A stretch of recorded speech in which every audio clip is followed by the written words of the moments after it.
Hello everyone, Sid here back again with another video. So दोस्तों, मैं आज इस वीडियो पे आपके साथ में डिस्कस करूँगा कि किस तरह से माइक्रो सर्विसेज का कंप्लीट ये ट्यूटोरियल होगा। और इस ट्यूटोरियल्स में हम देखेंगे कि किस तरह से माइक्रो सर्विसेज हम बनाएंगे, क्या इसके एडवांटेजेस हैं, क्या इसके डिसएडवांटेजेस हैं। साथ में देखेंगे जो थोड़ा बैक जो यूज़ करते थे, आज भी बहुत सारी कंपनियां यूज़ करती हैं मोनोलिथिक आर्किटेक्ट को। सो वो क्या होता है और किस तरह से हमारा जो ये टॉपिक है डिफरेंट होगा। सो ये टॉपिक जो है हम डिस्कस करेंगे सबसे पहला कि what is a monolithic architect, right. So हम इस पे जाएंगे ब्रीफ में कि क्या क्या इसमें चीज़ें होती हैं, ठीक है, और ये एक्चुअली में है क्या, इसके एडवांटेजेस क्या है, डिसएडवांटेजेस क्या है, मोनोलिथिक आर्किटेक्ट क्या है। उसके बाद में हम देखेंगे माइक्रो सर्विसेज क्या होती हैं और इसके एडवांटेजेस क्या होते हैं, साथ में डिसएडवांटेजेस भी देखेंगे। और साथ में माइक्रो सर्विसेज का आर्किटेक्ट किस तरह से होता है वो पूरा हम ब्रीफ में देखेंगे, विद प्रैक्टिकल के साथ में देखेंगे। और how to micro services communicate with each other. Suppose multiple micro services हैं, सो उनको एक नेटवर्क पे कनेक्ट करना होगा, तो वो किस तरह से हम करेंगे, हम ये भी देखेंगे। Use case of the practical work किस तरह से हम यूज़ करेंगे, डेफिनेटली हम उसको दिखाएंगे, राइट। सो ये टॉपिक है बेसिकली जो हम इस वीडियो पे कवर करेंगे। और ये जो हम सीरीज़ स्टार्ट कर रहे हैं ये पार्ट वाइज होगी, जिससे आपको सब कुछ डिटेल में मैं बता पाऊँ, क्योंकि एक वीडियो में बता पाना सब कुछ बहुत टाइम लगता है और वो थोड़ा बोरिंग भी हो जाता है, राइट। सो इसलिए मैं इसको पार्ट वाइज रखूँगा। और आपको कुछ भी डाउट होता है कि जो भी टॉपिक है कि आप उसको क्लियर नहीं हुआ या कुछ डाउट है उसमें, तो आप बिल्कुल कमेंट कीजिए और मैं उसको स्पेसिफिक बनाऊंगा। बेसिकली इस हिंदी वाले वीडियोस के लिए किसी ने कमेंट किया था मुझे, मेरे सेम वीडियो मैंने इंग्लिश में बनाया हुआ है, उसमें कमेंट था कि आप हिंदी में बनाएं, तो डेफिनेटली मैं इसलिए हिंदी जानता हूं तो हिंदी में बना रहा हूं। सो स्टार्ट करते हैं। सबसे पहले मोनोलिथिक जो आर्किटेक्ट होता है वो होता है क्या है, राइट। सो इंडस्ट्री के अकॉर्डिंग मोनोलिथिक आर्किटेक्ट क्या टर्म्स होता है और इसको किस तरह से हम देखेंगे, प्रैक्टिकल वो किस तरह से यहाँ पे दिखेगा, राइट। सो मोनोलिथिक इसको देखें तो means composed in all in one piece, right. So monolithic का कहने का मतलब सब कुछ एक ही पीस में होता है, right. Monolithic application describe a single thread software application in which different component combine into a single program, right. यहाँ पे कहने का मतलब है कि जो डिफरेंट कंपोनेंट्स हैं, एक ही जो अपने पास में प्रोग्राम है उसमें सब कुछ डाल दिया गया है, राइट, फ्रॉम वन ये single platform. So component can भी कैसे हो सकते हैं, किसी तरह का कंपोनेंट होता है, हो सकता है, राइट। जैसे यहाँ पे एग्जांपल दिया है ऑथराइजेशंस के लिए, रिस्पॉन्सिबल फॉर द रिक्वेस्ट, उसको जो भी रिक्वेस्ट आएगी और उस यूज़र को ऑथेंटिकेट करेगा या नहीं करेगा, सो ये ऑथराइजेशंस के अंदर आता है, राइट। सो ये चीज़ें हो गई।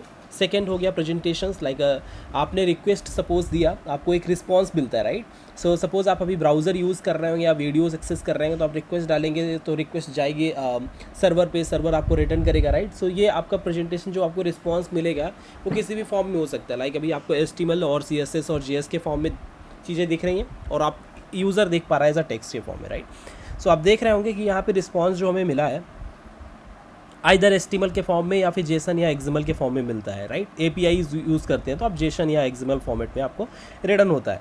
सो आप देखेंगे, अब हम इसमें थोड़ा सा और जाएंगे चीज़ें। और क्या हो गया, बिजनेस लॉजिक। डेफिनेटली आप कोई एप्लीकेशन बना रहे हैं तो उसमें आपने बिजनेस लॉजिक भी पुट किया होगा, राइट। सपोज आपने फंक्शन बनाया है, उस फंक्शन के अंदर आपने दिखाया रखा है कि इस पर्टिकुलर यूज़र की एज 10 हुई तो उसके आगे का वो एक्सेस कर पाएगा। इफ़ यूज़र की एज जो है 10 के ऊपर नहीं है तो वो एक्सेस नहीं कर पाएगा, राइट। सो कुछ मटेरियल्स आपने 18 एज के लिए रखा है, कुछ 10 के लिए। सो इस तरह के बिजनेस लॉजिक सपोज आपने अपने सॉफ्टवेयर में डाले हुए हैं, सो आप इसमें इम्प्लीमेंट कर सकते हैं। तो सपोज आपने इम्प्लीमेंट किया है तो वो भी इसी के पार्ट में आ गया। डेटाबेस लिया है, जो आपका डेटाबेस है वो रिस्पॉन्सिबल हो रहा है, भेज रहा है और आप एक्सेस कर रहे हैं, राइट। सो आपने भेजा और रिक्वेस्ट आपने किया, वो रिस्पॉन्स आया। सो यानी ये सारी चीज़ें भी इसी के अंदर आ गई। एप्लीकेशन इंटीग्रेशन, अब इसमें क्या हो गया, एप्लीकेशन आपका अदरवाइज लाइक आपने मैसेजिंग या REST API इंटीग्रेशन वगैरह किया है, ये भी इसी के अंदर आ गया, राइट। नोटिफिकेशन मॉड्यूल्स हो गया। सपोज आपने ईमेल के लिए आपने रजिस्ट्रेशन हुआ तो आपके पास ईमेल आई, राइट। पर्टिकुलर यूज़र रजिस्टर हुआ, आपने यूज़र को भेजा फॉर अप्रूवल के लिए कि वो OTP अप्रूवल वगैरह, ये सारी चीज़ें जो है आपने इसी में डाल रखा है, राइट। सो ये पूरा कंप्लीट हमारा जो है मॉड्यूल हो गया इस तरह से, राइट। सो अब हम देखेंगे कि अब मोनोलिथिक के हमारे एग्जाम्पल क्या होगा, राइट। अभी हमने देख लिया कि एग्जाम्पल क्या है। अब सपोज E-कॉमर्स का एग्जाम्पल लेता हूँ, तो थोड़ा बैक जाएंगे, जब बिग बिलियन डे स्टार्ट हुआ था मोनोलिथिक आर्किटेक्ट, उस टाइम में जैसे फ्लिपकार्ट ने अपने लॉन्च किया था। सो फ्लिपकार्ट को आइडिया नहीं था एग्जैक्टली कितनी ट्रैफिक उनकी एक बार में आ जाएगी। सो समहाउ बहुत ज़्यादा ट्रैफिक आई और वो एक तरह से क्रश हो गए उनका, राइट, मेमोरी लीक इशूज़ वगैरह आए और वो बंद हो गया। सो उस टाइम में क्या हुआ, उनका लॉस हुआ बहुत ज़्यादा। सो उस पर्टिकुलर ड्यूरेशंस पे वो बंद हो गई, तो यूज़र को प्रॉब्लम हुई, फिर उन्होंने प्रॉब्लम सॉल्व किया, देन उसके बाद उसको लाइव किया। सो क्योंकि सब कुछ एक जगह पे होता है तो ये प्रॉब्लम जाती है, आपकी वेबसाइट ही बंद हो जाती है, राइट। सो अभी आप देखेंगे authorisation, customer take a order, check the provided inventory, authorisation, payment, shipment, order, ये सारी चीज़ें जो है ना कंप्लीट एक ही कंटेनर्स के अंदर होती है। लाइक उसको कंटेनर कह लें, कंपोनेंट्स आप कह लें, उस कंपोनेंट्स के अंदर जो है सब कुछ होता है, राइट। सो ये देखिए जो बैकएंड की सर्विसेज है, फ्रंट एंड का सब कुछ उसमें है। अब देखिए यहाँ पे मैंने बेसिकली ये जो आपको दिख रही है पिक्चर्स, ये इंटरनेट से ली गई हैं, सोर्स इसका मीडियम है। ओके, सो देखिए यहाँ पे एग्जांपल दिख रहा होगा आपको, राइट। दोनों एक ही चीज़ है बेसिकली। लाइक यहाँ पे देखिए मोनोलिथिक आर्किटेक्ट का ये भी है, क्लाइंट ने भेजा, सब कुछ एक कंपोनेंट के अंदर रखा हुआ है, पेमेंट भी, शिपमेंट भी और इन्वेंट्री भी, और यहाँ पे सिंगल इंस्टेंट्स है, उसके अंदर आपने सब कुछ डाल दिया, राइट। सारी चीज़ें लो भैया ये पकड़ो और इसको आपको चलाना है, वो एक सिंगल इंस्टेंट का है। भाई कल को मेमोरी लीक हो गई या XYZ कोई प्रॉब्लम हो गई, सो उस केस में क्या होगा कि आपका सिस्टम बैठा होगा, डेवलपर सॉल्व करेगा, जब सॉल्व कर लेगा तब करेगा, बाकी कुछ टाइम के लिए तो आपका सिस्टम बंद ही होगा, राइट। सो इस तरह की जो प्रॉब्लम्स होती हैं आपको मोनोलिथिक आर्किटेक्ट में मिलती हैं। सेकेंड वाली पिक्चर्स में आप देखेंगे, सो वहाँ पे क्या है, मल्टीपल क्लाइंट्स है, लाइक हम ई-कॉमर्स वेबसाइट को एक्सेस कर रहे हैं, राइट। और वहाँ पे लोड बैलेंसर लगा रखा है भाई कि XYZ जो ट्रैफिक होती है उसको आप मैनेज करो, राइट। लोड बैलेंसर क्या कर रहा है, ट्रैफिक आपका एग्जैक्टली एक टाइम के बाद वो डाइवर्ट कर देता है, दूसरा सिस्टम क्रिएट करके रेप्लिका बना के आप उसमें डिप्लॉय कर सकते हैं, right, everything.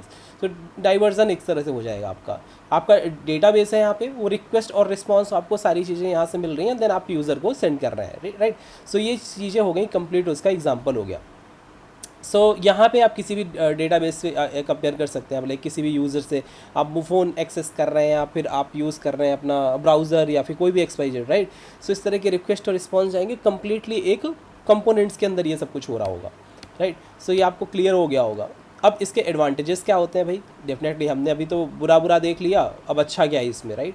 Simple to deployment, easy है सब कुछ, एक बंडल उठाया हमने डाल दिया सर्वर, फिर सर्वर स्टार्ट कर दिया, बहुत ईजी है भाई। छोटा प्रोजेक्ट उठाया आपने डाल दिया, सो एक सिंपल है क्योंकि एक बंडल है, आपको एक बंडल को उठाया आपने सर्वर पे डाल के स्टार्ट कर दिया। सो इजी है मोनोलिथिक आर्किटेक्ट में आपको डिप्लॉय करना है, राइट। सबसे पहला पॉइंट सिंपल टू टेस्ट, क्योंकि एक ही जगह पे सब कुछ है तो आपको उसकी टेस्टिंग क्या होगी, ईजिली हो जाएगी। जो भी टेस्ट कर रहा होगा मॉड्यूल समझ में आ गया, फटाफट वो चेक करके डन कर दिए, राइट। उसके बाद क्या है, सिंपल टू डिप्लॉय, डेफिनेटली अभी हमने जो डेवलप भी करना और सॉरी डिप्लॉय करना, develop is a different thing.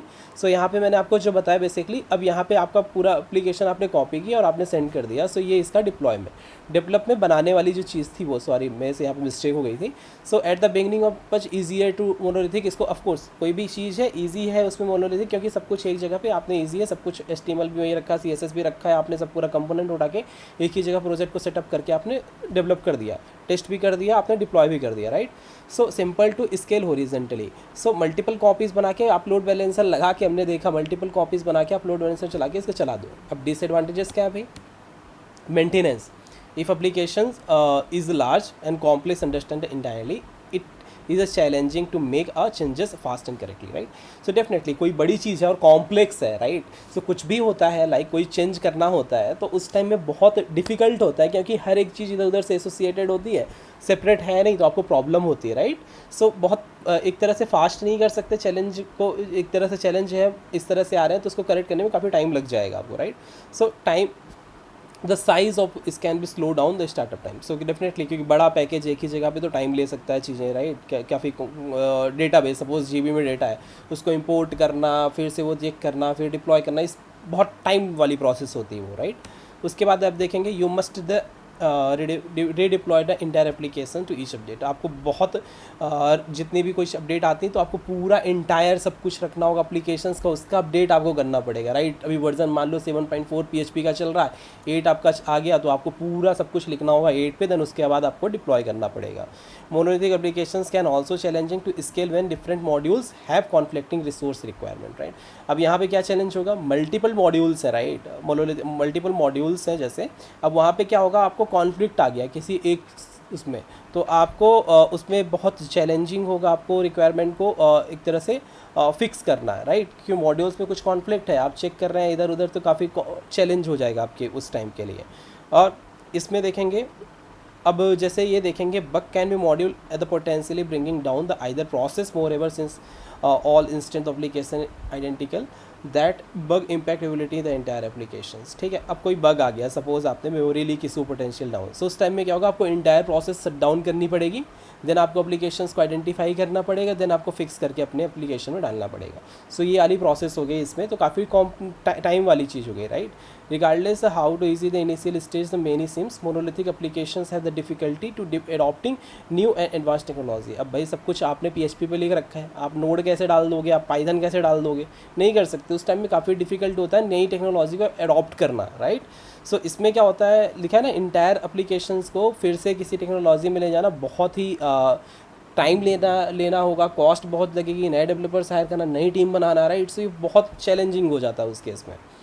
इसके बाद में हम देखेंगे माइक्रो सर्विसेज के बारे में, हम डिटेल में पढ़ेंगे सब कुछ और भी क्या है। सो मैंने इस वाले चैप्टर में आपको एक थोड़ा सा ब्रीफ दिया मोनोलिथिक का, राइट, क्योंकि डायरेक्टली माइक्रो सर्विसेज में जंप करते तो आपको पता ही नहीं चलता ना कि एडवांटेजेस से मोनोलिथिक का मैंने आपको क्लियर कर दिया, सो आपको एक आइडिया हो गया, राइट। सो अब माइक्रो सर्विसेज पे जंप करेंगे तो आपको थोड़ा सा पिक्चर क्लियर होगी कि अच्छा ये है भाई माइक्रो सर्विसेज, अब इसका कुछ बेनिफिट है, राइट। सो इस तरह से हम इस पर जंप करेंगे माइक्रो सर्विसेज में। तो होप सो आपको क्लियर है। इफ़ आपको क्लियर है तो आप उसमें जो है अपना कमेंट लिखिए, तो मैं दूसरा वीडियो बनाऊं। आपको लगता है कि हाँ इसमें बनाना चाहिए और आगे बढ़ना चाहिए तो प्लीज़ कमेंट कीजिए, और कहीं मेरे से गलती हो रही है तो आप उसको क्लियर कीजिए, सो मैं उसको इम्प्रूव करके नेक्स्ट और भी बना सकूँ दूसरे वीडियोस। और आपने अभी तक चैनल को सब्सक्राइब नहीं किया तो प्लीज़ सब्सक्राइब भी कीजिए, और अपना जो वैल्यूएबल कमेंट है आप पुट करेंगे तो मुझे भी खुशी होगी, आपने अपना फीडबैक दिया, अच्छा है बुरा जैसा भी होता है डेफिनेटली मैं उस पर काम करूँगा। और चलिए सब्सक्राइब कीजिए। Thank you for watching this video.